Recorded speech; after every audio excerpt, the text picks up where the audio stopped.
Adults would feel that a developed consideration for children would involve leaving children alone sexually to find their own way for themselves with their own peer groups and not with adults.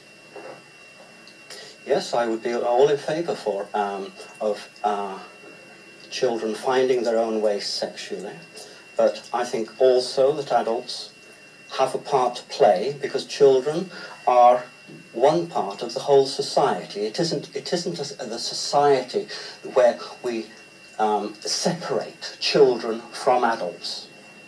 What do you feel?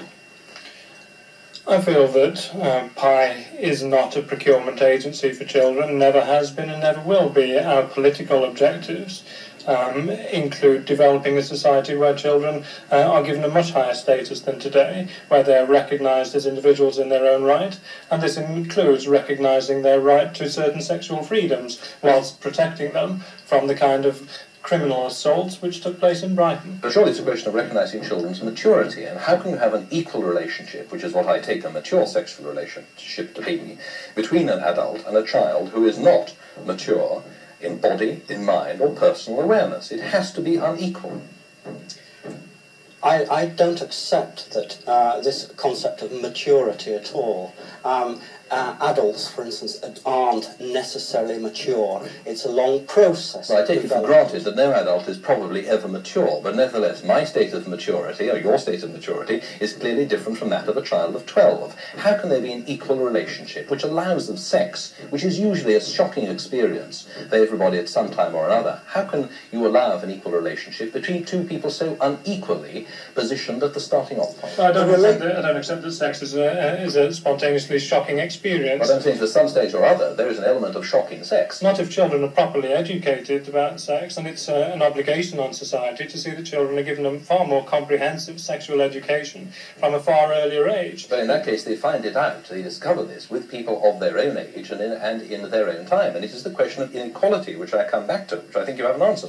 Indeed, by your lights, the relationship is unequal in the same way that a teacher-child relationship is unequal, in the same way that a parent-child relationship is unequal. The teacher's not exploiting the child sexually. And nor is a paedophile. Pedophiles do not exploit children. Child molesters are using the child's sexuality.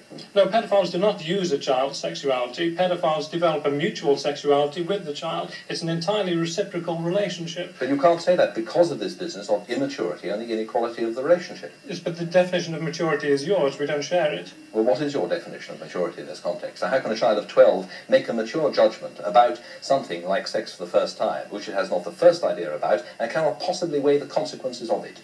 You're imputing to a sexual relationship heavy judgmental issues which no, I'm not. I'm talking about the intrinsic. physical and psychical response. Yes.